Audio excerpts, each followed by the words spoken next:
विश्वानि देव सवितरदुरितानि परासुव यद्भद्रं तन्न आसुव। ॐ सहना भवतु सहनौ भुनक्तु सह वीर्यं करवावहै तेजस्विनावधीतमस्तु मा विद्विषावहै। ॐ कृष्णाय वासुदेवाय हरये परमात्मने प्रणतः क्लेशनाशाय गोविन्दाय नमो नमः। ओम श्री परमात्मने नमः। श्रीमद्भगवद्गीतामृतम आत्म संयम योग नामक छठे अध्याय पूर्ण हो गया था, उस पर हमने विचार कर लिया था, जिसके अंतिम में भगवान ने कर्मयोगी की प्रशंसा करते हुए, योगी अर्थात कर्मयोगी, और कहा कि तपस्वीभ्यो अधिको योगी ज्ञानी भयोपि मतोधिकः कर्मिभ्यश्च अधिको योगी तस्माद् योगी भव अर्जुन।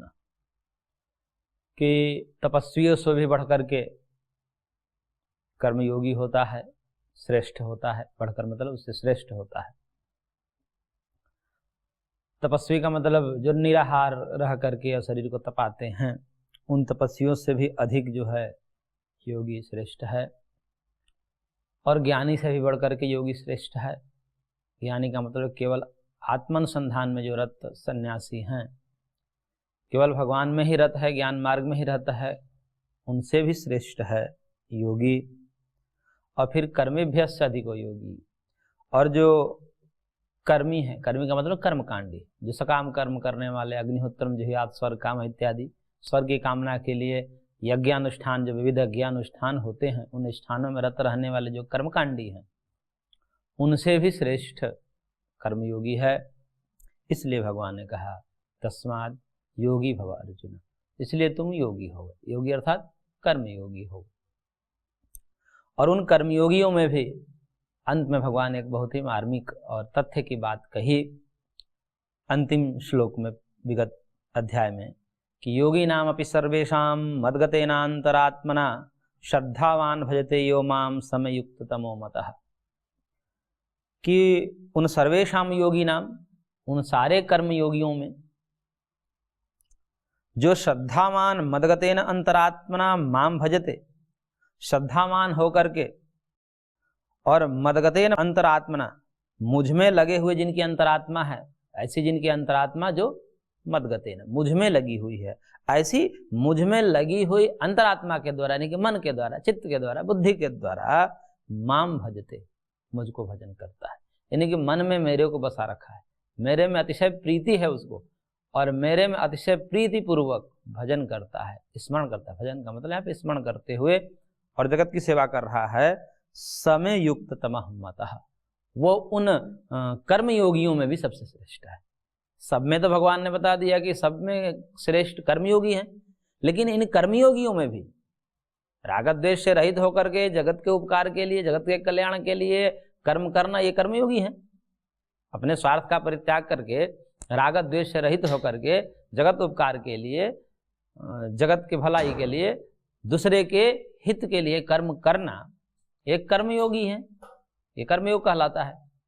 परंतु उन कर्मयोगियों में भी राग द्वेष रहित होते हुए भी, राग द्वेष नहीं है और राग द्वेष न होकर के भी कर्म कर रहे हैं, परंतु उसमें भी श्रेष्ठ वो है कि जिसका मन मेरे में लगा हुआ है, जो नित्य मेरे में रमण करता है और मेरा भजन करता है, यानी कि मेरा स्मरण करता हुआ और सारे कर्मों को राग द्वेष रहित होकर करता है, वह श्रेष्ठ है। उन कर्मयोगियों में भी वह कर्मयोगी श्रेष्ठ है जो मन में मेरे को बसा रखा है, अंतरात्मा से मेरे में ही लगा हुआ है और मेरा ही भजन करता है, स्मरण करता है। ऐसा कर्मयोगी समस्त कर्मयोगियों में श्रेष्ठ है, ऐसा मेरा मत है। ऐसा करें भगवान, मैं युक्त तमा मत, मेरे ऐसा मत है, मानना है कि उन सब में ऐसा कर्मयोगी श्रेष्ठ है जो मन से मुझको भजन करता है और राग द्वेष रहित होकर के कर्म करता है। तो केवल राग रहित होकर के, राग द्वेष आदि रहित होकर के कर्म करना ही श्रेष्ठ नहीं है, इतना ही कर्मयोग नहीं है। अभी तो भगवान उसमें भी ध्यान दिला रहे हैं कि भगवान की विस्मृति नहीं होनी चाहिए, भगवान की विस्मृति नहीं चाहिए, अंतःकरण से नित्य भगवान का चिंतन होना चाहिए। तस्मात् सर्वेषु कालेषु माम अनुस्मरण युध्य च, समस्त कालों में मेरा स्मरण करते हुए कर्म कर, मेरे को भूलो मत। तो ये जो है कर्मयोगी श्रेष्ठ है। तो इस प्रकार से यहाँ पर भगवान ने 6वां अध्याय जो था आत्मसंयम योग वह पूरा किया है। अब इसके पश्चात ज्ञान विज्ञान योग नामक 7वां अध्याय प्रारंभ होता है, क्योंकि प्रारंभ में भगवान ने 3रे अध्याय में ही एक बात कही थी, 3रे अध्याय के 40 और 41 नंबर श्लोक में, और में ज्ञान विज्ञान की बात कही थी। और वो कही थी भगवान ने कि इंद्रियाणि मनोबुद्धि ही अस्य अधिष्ठानम उच्यते एतै विमोह्यत्येषः ज्ञानम आवृत्य देहिनाम, कि ये जो इंद्रियां हैं, मन है, बुद्धि है, ये जो काम क्रोध आदि के अधिष्ठान है। काम आदि के क्या हैं? क्योंकि उससे पहले भगवान ने काम क्रोध की बात कही थी, काम की बात कही थी, काम रूपेण कौन्तेय दुष्पूर्णा अनलेन च। तो काम क्रोध आदि जो काम आदि विकार हैं, इनका अधिष्ठान इंद्रियां हैं, मन है, बुद्धि है, और ये मन बुद्धि आदि इसका अधिष्ठान है, और इसी से मोहित होकर के, इसी से वशीभूत होकर के, इन्हीं काम से वशीभूत होकर के, और ये काम ही जो है ज्ञान को ढक देता है। ज्ञानम आवृत्य देहिनम, तो उस जीव को क्या करता है? ज्ञान को आवृत्त, ज्ञान मतलब यहाँ पर आत्मज्ञान, तत्व ज्ञान, उसको वो काम ही ढक देता है। और तस्मात् त्वम इंद्रियाण्यादौ नियम्य भर्तर्षभ पापमानं प्रजह्येनं ज्ञान विज्ञान नाशनम। इसलिए भगवान ने कहा कि इसलिए क्योंकि ये काम आदि जो हैं, जो इंद्रियों पर आश्रित रहते हैं, इंद्रियां इनके अधिष्ठान हैं, इसलिए तुम इन काम राग आदि को हटा करके जितेंद्रिय पहले बनो। पहले जितेंद्रिय बनोगे तब जा करके ये काम राग जब हटेंगे, क्योंकि ये जो काम राग आदि हैं ये ज्ञान विज्ञान को नाश करने वाले हैं। जो आत्मज्ञान है, तत्व ज्ञान है, इसको नष्ट करने वाले ये काम। इसलिए क्या करना पड़ेगा? पहले इंद्रियों को संयम करना पड़ेगा। इसलिए भगवान ने उस ज्ञान विज्ञान के नाशक जो काम आदि विकार हैं उसको हटाने के लिए आत्मसंयम योग रूपी 6ठे अध्याय का वर्णन किया कि पहले जितेंद्रिय बनो, इन काम राग को नष्ट करो, तब जाकर के ज्ञान विज्ञान प्रकाशित हो गया। और इसलिए 6ठे अध्याय में प्रारंभ में भी एक श्लोक आया था कि ज्ञान विज्ञान, ये जो है 6ठे अध्याय में 7वें 8वें ही श्लोक आया था, 8वां श्लोक आया था। ज्ञान विज्ञान तृप्तात्मा कुटस्थो विजितेन्द्रियः युक्त इति उच्यते योगी समलोष्टाश्म कांचन, कि ज्ञान विज्ञान तृप्त आत्मा, ज्ञान विज्ञान से जो तृप्त आत्मा है, कुटस्थो विजितेन्द्रियः, जिसने इंद्रियों को जीत लिया है, विशेष रूप से जो जितेंद्रिय हैं, ऐसे व्यक्ति ही ज्ञान विज्ञान से तृप्त हो सकता है। यानी कि ज्ञान विज्ञान के लिए पहले क्या आवश्यक है? जितेंद्रियता आवश्यक है। और उस जितेंद्रियता के लिए 6ठे अध्याय में भगवान ने विभिन्न उपाय बताए आत्म संयम योग के रूप में, कि अपने आप को संयम कैसे करें, इंद्रियों को संयम कैसे करें, जिससे काम आदि विकार नष्ट होवें और फिर ज्ञान विज्ञान का उदय हो। तो अब जितेंद्रियता के साधनों का वर्णन विगत अध्याय में हो चुका है, और वो जो काम आदि विकार हैं जो ज्ञान विज्ञान को नष्ट करने वाले हैं, तो अब वो ज्ञान विज्ञान की बात आएगी।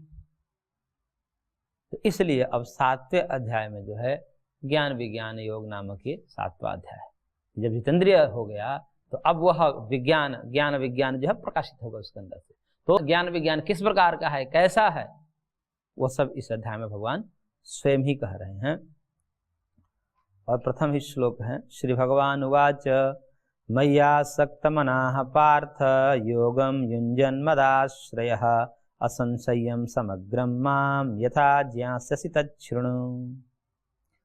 भगवान करेंगे, हे पार्थ, मयि आसक्त मनाः, मेरे में आसक्त मन वाला, मेरे में आसक्त यानी कि जिसका मन मेरे में आसक्त है, मेरे में अनुरक्त है, तो ऐसे अनन्य भाव से मुझ में आसक्त चित्त और मदाश्रयः, मेरे ही आश्रय वाला है, यानी कि मैं ही उसका श्रेष्ठ आश्रय हूं, आलंबन हूं। ऐसे व्यक्ति जिसका आश्रय, जिसका आलंबन, मैं ही श्रेष्ठ आलंबन हूं। जैसा कि उपनिषद में भी कहा, यतद आलंबनम श्रेष्ठम यतद आलंबनम परम यतद आलंबनम ज्ञात्वा ब्रह्मलोके महीयते। कि उस परम श्रेष्ठ आलंबन परमात्मा को जिसने जान लिया, तो इस प्रकार से वो आलंबन के रूप में भी, क्योंकि जगत में आलंबन सब खोजते हैं, कोई आलंबन मिल जाए। बचपन में रहते हैं तो माता पिता का आलंबन खोजते हैं, बड़े हो जाते हैं तो पैसे का आलंबन, उससे भी और बड़े होते हैं तो और यश आदि का आलंबन प्राप्त करते हैं। लेकिन अंततः परम आलंबन क्या है, श्रेष्ठ आलंबन क्या है, समस्त आलंबनों में श्रेष्ठ आलंबन क्या है? तो उपनिषदकार ने कहा कि भगवान ही श्रेष्ठ आलंबन है। तो इस प्रकार से भगवान ने कहा कि जिन्होंने मेरे को ही परम आश्रय मान लिया, मेरे को ही परम आलंबन मान, श्रेष्ठ आलंबन मान रखा है, और ऐसे मारकर मेरे में मन लगा करके और मेरे को ही श्रेष्ठ आश्रय मान करके योगम युंजन, यानी कि योग में लगा हुआ है, कर्मयोग में लगा हुआ है। तो यथा समग्रम माम असंशयम ज्ञास्यसि तत्क्षण, ऐसा व्यक्ति मेरे में आश्रित होकर के, मेरे में मन लगा करके और कर्म योग में रमा हुआ, जो मुझ समग्रम माम, मुझ समग्र को मतलब कि मेरा जो समग्र स्वरूप है, वह ज्ञान, वो पूर्ण ज्ञान, पूर्ण विभूति, पूर्ण ऐश्वर्य से युक्त मुझको जिस विधा से जानता है, यथा ज्ञान से जिस प्रकार से जानेगा, तत्क्षणो, वो मेरे से अब सुनो, वो किस प्रकार से मेरे को जानेगा। मेरे में तो भक्ति हो गई उसको, मेरे को ही परमाधार, परमेश्वर और सर्वेश्वर, सर्वाधार मान रहा है, मेरे को ही परम आलंबन के रूप में देख रहा है और कर्म योग में रत हुआ है। तो ऐसे व्यक्ति को जो ये मुझ परमेश्वर का जो स्वरूप किस प्रकार का जानेगा, वो स्वरूप कैसा होगा, वो तत्व ज्ञान कैसा होगा, वो अब मेरे से तुम सुनो। यानी कि वो असंशयम, असंशय का मतलब निश्चित रूप से कोई संशय नहीं होगा, संशय रहित मुझ संपूर्ण परमेश्वर को जिस प्रकार से जानेगा, अब उसको मैं तुमको सुनाता, क्योंकि इस प्रकार से हो जाएगा तो मुझको जानेगा ही, मेरा पूर्ण स्वरूप उसके अंदर प्रकाशित होगा, तो उसको सुनो, वो किस प्रकार से जानेगा। और आगे भगवान कह रहे हैं, ज्ञानम ते हम सविज्ञानम इदम वक्ष्याम्यशेषतः यज्ञात्वा नेह भूयोन्यज्ञातव्यम अवशिष्यते। कह रहे भगवान की अहम इदम सविज्ञानम ज्ञानम अशेषतः वक्ष्यामि, मैं तुम्हारे सामने ये जो ज्ञान है वो सब कैसा ज्ञान है, सविज्ञानम ज्ञानम वक्ष्यामि, यानी कि विज्ञान सहित ज्ञान को मैं कहूंगा, सामान्य ज्ञान नहीं है ये सविज्ञानम ज्ञानम, यानी कि जो तत्व ज्ञान है, ये तत्व ज्ञान अनुभूति परक है। विज्ञान का मतलब स्वयं की अनुभूति है। एक तो तत्व ज्ञान हो गया, जैसे तत्व ज्ञान तो हम पढ़ भी लेते हैं और पढ़ करके भी एक तत्व ज्ञान हो जाता है, जिसको बोलते हैं परोक्षानुभूति। कोई कहे कि भाई ब्रह्म ज्ञान से आप संपन्न हैं, तो बोले कि हम बता देगा, कंठस्थ है, पढ़ा लिखा हुआ है, बढ़िया से बुद्धि से बता भी देगा, व्याख्यान भी कर देगा, तो ये भी ब्रह्म ज्ञान है। परंतु ये ब्रह्म ज्ञान कैसा है, परोक्ष है, शास्त्र आदि के द्वारा, बुद्धि के द्वारा कल्पित किया गया है। शास्त्र के माध्यम से, अपनी बुद्धि के द्वारा, शास्त्र में भी जैसा लिखा है उसको भी अपनी बुद्धि से ही हम समझते हैं, इसलिए शास्त्र की बातों को भी बुद्धिमान अलग अलग होने से अंतर आ जाता है। तो इसका मतलब कि बीच में बुद्धि है या शास्त्र है, उस ज्ञान के बीच में शास्त्र के द्वारा, बुद्धि के द्वारा उस ज्ञान को ग्रहण कर रहे हैं, इसको परोक्ष ज्ञान कहते हैं। और वो ज्ञान अनुभव में आ जाए उसको बोलते हैं अपरोक्षानुभूति। तो वो जो अपरोक्षानुभूति है वही यहां पर भगवान ने विज्ञान शब्द से कहा है, विशेष ज्ञान, क्योंकि अनुभव में आ गया। तो कह रहे कि यह ज्ञान मैं सामान्य ज्ञान नहीं कर रहा हूं तुमके साथ, केवल कहा सुना है ऐसा नहीं, अनुभव परक। उस अनुभव परक जो समग्र मेरे ज्ञान को जानेगा, ये ज्ञानम ते हम सविज्ञानम इदम वक्ष्यामि, ऐसे मैं तुम्हारे सामने जो है वो अनुभव परक ज्ञान को कहूंगा। और कैसा कहूंगा, अशेषतः, संपूर्ण रूप से, कुछ छुपाऊंगा नहीं, क्योंकि कुछ छुपाऊंगा नहीं, और उस संपूर्ण ज्ञान को विज्ञान सहित मैं तुम्हों को कहूंगा। और जिससे क्या होगा, यद ज्ञात्वा इह भूयो अन्यत ज्ञातव्यम न अवशिष्यते, इसको जान करके इस जगत में और इससे कोई श्रेष्ठ ज्ञान नहीं बचेगा। यानी कि ऐसा ज्ञान अब तुमको बताऊंगा कि इससे श्रेष्ठ ज्ञान अब कुछ हो ही नहीं सकता, इसके अतिरिक्त ज्ञान और है ही नहीं इस जगत में, क्योंकि ब्रह्म ज्ञान सबसे श्रेष्ठ ज्ञान है। क्योंकि जिस ज्ञान के द्वारा समस्त दुखों की आत्यंतिक निवृत्ति हो जा रही है, तीनों प्रकार के दुखों की सदा सर्वदा के लिए निवृत्ति हो रही है, ऐसे ब्रह्म ज्ञान स्वरूप जो साधन है, अब इससे श्रेष्ठ साधन क्या हो सकता है। थोड़े से दुखों के निवृत्ति के लिए कुछ उपाय बताए जाते हैं, उसी में कितना आकर्षण होता है। कोई बता देगा कि ये औषधि से ये रोग दूर होगा, वहां भीड़ लग जाएगी। तो एक सामान्य किसी दुख से निवृत्ति के लिए कोई उपाय बता दे रहा है, उसको जानने के लिए, उसको सुनने के लिए कितना आकर्षण होता है। लेकिन यहाँ तो तीनों प्रकार के दुखों के लिए सदा सर्वदा के लिए निवृत्ति हो रही है। ऐसे ब्रह्म ज्ञान को जान लेने के बाद अब कौन सा ज्ञान श्रेष्ठ बचता है इस जगत में। इसलिए कहे कि ब्रह्म ज्ञान से श्रेष्ठ ज्ञान अब कोई नहीं। तो उसको जान करके अब कुछ तुम्हें जानने की आवश्यकता भी नहीं रहेगी, क्योंकि जो ब्रह्म ज्ञान जान गया अब क्या जानने की इच्छा होगी उसको, अब क्या जानने को रह गया शेष उसको। तो ब्रह्म ज्ञान के साथ ही सब कुछ उसको प्राप्त हो ही जाता है। इसलिए भगवान कहा यद ज्ञात्वा निह भूयो अन्यत ज्ञातम ज्ञातव्यम अवशिष्यते, जिसको जान करके इस जगत में और उससे अधिक कोई ज्ञातव्य जानने योग्य अब बचता नहीं है, यानी कि सबसे श्रेष्ठ ज्ञान है। ऐसे ज्ञान को मैं तुम्हारे समक्ष पूर्णता के साथ रखूंगा, कोई अपूर्णता के साथ नहीं, न्यूनता नहीं करूंगा, बताने में पूरा तुम्हारे सामने रखूंगा। तो अब कह रहे हैं उसी के लिए भगवान तीसरे नंबर श्लोक में कि मनुष्याणाम सहस्रेषु कश्चित् यतति सिद्धये यततामपि सिद्धानाम कश्चिन् मां वेत्ति तत्त्वतः। भगवान करेंगे लेकिन ये थोड़ा सा ज्ञान जो है तो कठिन इसको प्राप्त करना, क्योंकि इसकी उपयोगिता ही इतनी बता दी भगवान, इसका महत्व ही इतना बता दिया, इसका श्रेष्ठत्व का ही प्रतिपादन ऐसा कर दिया कि इससे श्रेष्ठ कोई है ही नहीं, जिसको जानने के बाद और कुछ जाना शेष ही नहीं रह जाएगा। तो सबसे बड़ा ज्ञान है, और उस बड़ा ज्ञान को जानने के लिए कितनी योग्यता होती है और कितनी रगड़ करनी पड़ती है, इसके लिए भगवान ने ये श्लोक दिया। और कहा कि सहस्रेषु मनुष्याणाम कश्चित् सिद्धये यतति, हजारों मनुष्यों में कोई बिरला होगा जो सिद्धि के लिए इस मार्ग पर चलेगा। किसके सिद्धि के लिए? कर्म योग के मार्ग पर चलेगा, कि भाई इस सेवा के मार्ग पर क्यों अपने को दुख में डाल करके सेवा करनी है, क्यों अपने को सुख न मिलते हुए मैं काम करूं जिसमें हमको सुख ही नहीं मिल रहा है, मैं क्यों अपने राग द्वेष को खत्म करूं, क्योंकि राग द्वेष में तो आनंद आता है ना, राग किसी में है तो उसमें तो व्यक्ति को आनंद आता है। द्वेष में भी द्वेष करके भी उसको लगता है कि मैंने इसको सता दिया, मैंने इसको मार दिया, तो उसमें भी उसको आनंद मिलता है। तो ये सब राग द्वेष को छोड़ करके कर्मयोग सिद्ध होता है, कर्मयोग करना पड़ता है। तो ऐसे कर्मयोग का अनुष्ठान ही कोई बिरला करता है हजारों में से। क्यों करता है? क्योंकि उसको पता है कि आगे हमारा उद्देश्य क्या है, भगवत प्राप्ति तक हमें जाना है, और भगवत प्राप्ति तक जाना है, इसलिए राग द्वेष जितना करेंगे हमारा अंतःकरण अपवित्र होगा, और उस अंतःकरण अपवित्र में भगवान प्रकाशित नहीं होंगे, भगवान नहीं मिलते। मोहे कपट छल छिद्र न भावा।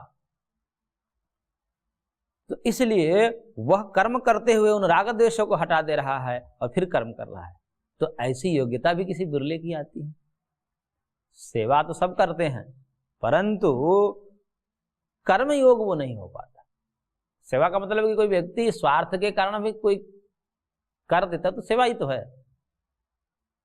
दुकानदार अपने भरण पोषण के लिए स्वार्थ के कारण अब दुकान ग्राहकों की सेवा कर देता है।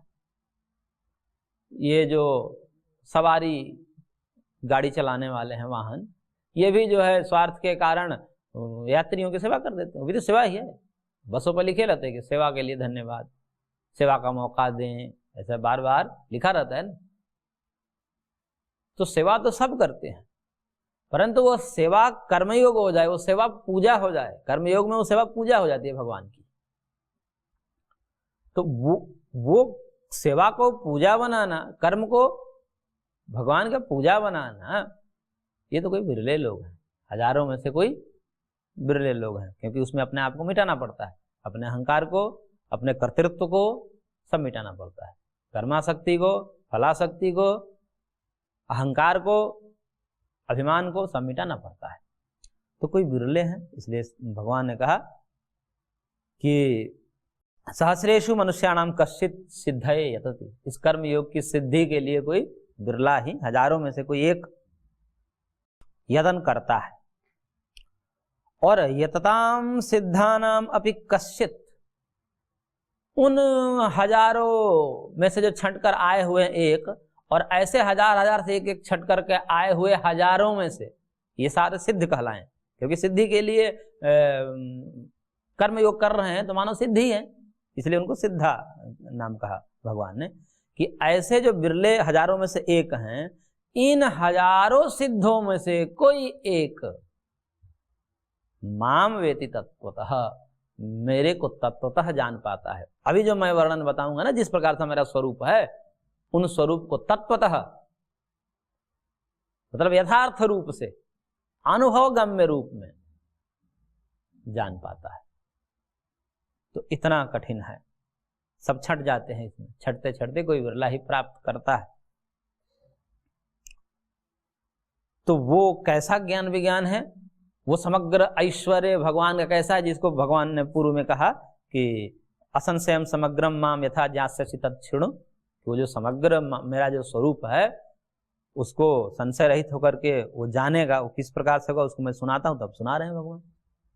वो क्या है? तो अगला श्लोक है, भूमिरापो नलो वायुः खं मनो बुद्धिरेव च अहंकार इति यम्मे भिन्ना प्रकृतिरष्टधा। करेंगे भूमि आपः अनलः वायु खम मनः बुद्धि अहंकार एव इति इयम अष्टधा भिन्ना में प्रकृति। करेंगे 8 चीजें भगवान ने यहाँ पर गिनाई है, 5 भूतों को गिना दिया, पृथ्वी, जल, तेज, वायु, आकाश, ये 5 महाभूत गिना दिया, और फिर मन, बुद्धि, अहंकार, ये 8 गिना दिया। ये 8 जो है, ये मेरी ही प्रकृति है, ये मेरे ही जो प्रकृति है। 2 प्रकार की प्रकृति भगवान यहाँ पर कहेंगे आगे, एक परा प्रकृति, एक अपरा प्रकृति। ये भगवान के परा अपरा ये 2 विभूतियां हैं, भगवान से ही आश्रित हैं, भगवान में ही रहते हैं, और भगवान में रहने के कारण भगवान का जो पूर्ण स्वरूप होता है इन विभूतियों के कारण होता है।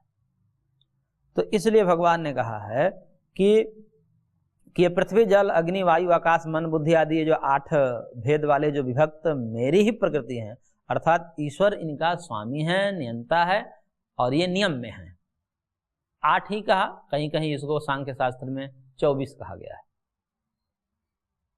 तो वहां पर जो है मूल प्रकृति है, जो त्रिगुणात्मिका, जिसे माया कहते हैं, भगवान की शक्ति कहते हैं, ब्रह्म शक्ति रेव प्रकृति ही।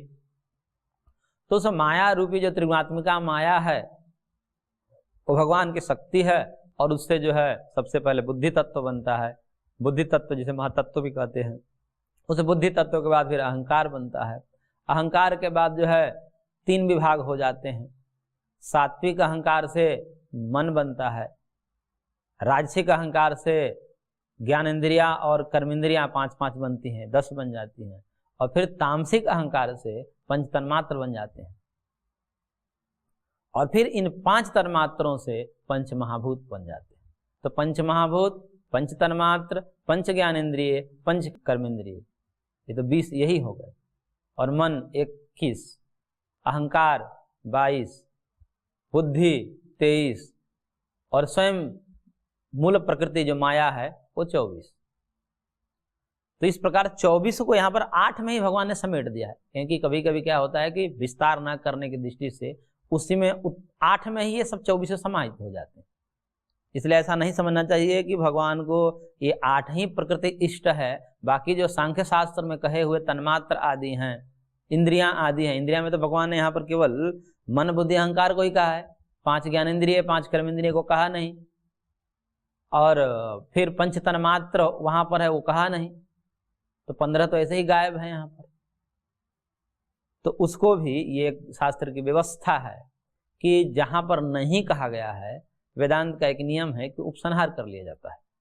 यहाँ नहीं कहा गया है, कहीं और कहा गया है तो अन्य शास्त्रों से वहां जोड़ लिया जाता है। ये एक सामान्य मर्यादा है, शास्त्र की एक विधा है।